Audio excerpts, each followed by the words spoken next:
আপনারা জানেন যে ইতিমধ্যেই এসআইআর এর ফাইনাল তালিকা প্রকাশিত করা হয়েছে। তো ফাইনাল তালিকায় আপনাদের নাম আছে বা কি নেই সেজন্য আপনাদেরকে এসআইআর 2026 ফাইনাল তালিকা পিডিএফ ডাউনলোড করে সেক্ষেত্রে আপনাদের চেক করতে হতো, কিন্তু আজকের ভিডিওর মাধ্যমে আমি আবার একটি সহজ পদ্ধতি দেখাবো। অর্থাৎ আপনাদের এসআইআর এর ফাইনাল তালিকায় নাম আছে কিনা সেটার জন্য আপনাদের পোর্টালে গিয়ে ফাইনাল লিস্ট ডাউনলোড করতে হবে না, সরাসরি মোবাইল অ্যাপ্লিকেশনের মাধ্যমে আপনারা আপনাদের ভোটার কার্ড নাম্বার দিয়েই দেখে নিতে পারবেন যে আপনাদের ফাইনাল তালিকায় আপনাদের নাম আছে কি নেই বা আপনাদের নাম ডি ভোটার হয়েছে কিনা। সেটা আপনারা মোবাইল অ্যাপসের মাধ্যমে খুব সহজেই এপিক নাম্বার দিয়ে সার্চ করে নিতে পারবেন। তো এই প্রসেসটা আজকের ভিডিওর মাধ্যমে সম্পূর্ণ দেখাবো, তাই ভিডিওটা স্কিপ না করে আপনারা সম্পূর্ণ দেখবেন এবং আমাদের সাথে থাকবেন।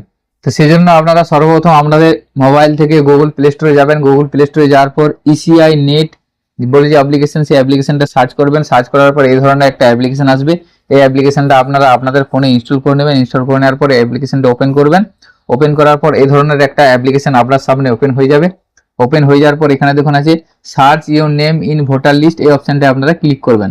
এখানে ক্লিক করার পর আপনাদেরকে এখানে দেখুন search your name voter list এসে যাবে এবং সার্চ বাই ভোটার আইডি বা এপিক আইডি, এরপরে search by details, search by mobile number, search by QR code, চারটে অপশন আছে। যে কোনো অপশন দিয়ে আপনারা সার্চ করতে পারবেন। তো এখানে আপনারা ভোটার নাম্বার দিয়ে সার্চ করার জন্য এখানে সার্চ বাই ভোটার আইডি বা এপিক এখানে সিলেক্ট করবেন। করার পর এখানে দেখুন যে ভোটার আইডি কার্ড নাম্বারটা, সেই নাম্বারটা এখানে লিখে দিবেন। লিখে দেওয়ার পর নিচে সার্চ অপশনে ক্লিক করবেন। সার্চ অপশনে ক্লিক করার সাথে সাথে দেখুন আপনার রেজাল্টটা এখানে শো করে যাবে। এখানে ভোটার আইডি কার্ড নাম্বার, নাম, বয়স এবং প্যারেন্টের নেম এবং বিধানসভার নাম এবং address, part number, part name এবং সিরিয়াল নাম্বার সমস্ত কিছু এখানে এসে যাবে। এখানে দেখুন লাস্ট আপডেট অন 28/2/2026 অর্থাৎ 28 তারিখ যে ফাইনাল ভোটার তালিকা প্রকাশিত হয়েছে সেই ভোটার তালিকা অনুযায়ী এই ডিটেলসটা এখানে শো করছে। তো আপনার যদি এখানে ভোটার কার্ড দিয়ে সার্চ করার পর আপনার ডিটেলসটা এখানে শো করে যায় তাহলে আপনি মনে রাখবেন যে আপনার ফাইনাল তালিকায় আপনার নাম আছে। তো আপনার ডিটেলস যদি না শো করে থাকে সেক্ষেত্রে আপনারা এখানে কি দেখাবে সেটা আমি আপনাদের দেখিয়ে দিচ্ছি। তো এখানে আমি আরো একটা নতুন ভোটার কার্ড নাম্বার দিয়ে সার্চ করছি। সার্চ করার পর দেখুন নো রেজাল্ট ফাউন্ড নিচে মেসেজ আসছে, অর্থাৎ যে ভোটার কার্ড নাম্বার আমি সার্চ করলাম এই ভোটার কার্ডটিকে ডিলিট করে দেওয়া হয়েছে, অর্থাৎ এই ভোটার ফাইনাল তালিকায় নেই, একে ডি ভোটার করা হয়েছে। যদি আপনারা আপনাদের ভোটার কার্ড নাম্বার দিয়ে সার্চ করে দেখার পর নো রেজাল্ট ফাউন্ড দেখায় তাহলে আপনারা জেনে নেবেন যে আপনাদের ভোটার কার্ডটি ডিলিট করে দেওয়া হয়েছে, অর্থাৎ ফাইনাল তালিকায় আপনাদের ভোটার নামটা নেই।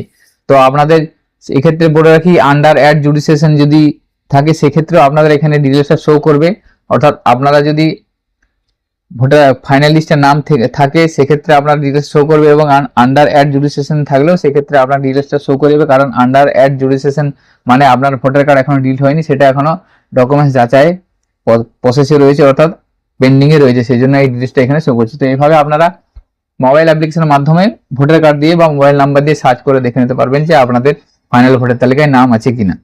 আজকের ভিডিওতে এই ইনফরমেশনটি আপনাদের সাথে শেয়ার করা ছিল। সকলের সুবিধার্থে ভিডিওটি শেয়ার করবেন। যদি ভিডিওটি ভালো লাগে তাহলে লাইক করবেন। আমাদের চ্যানেলে যদি আপনারা নতুন হয়ে থাকেন চ্যানেলটিকে সাবস্ক্রাইব করাবেন।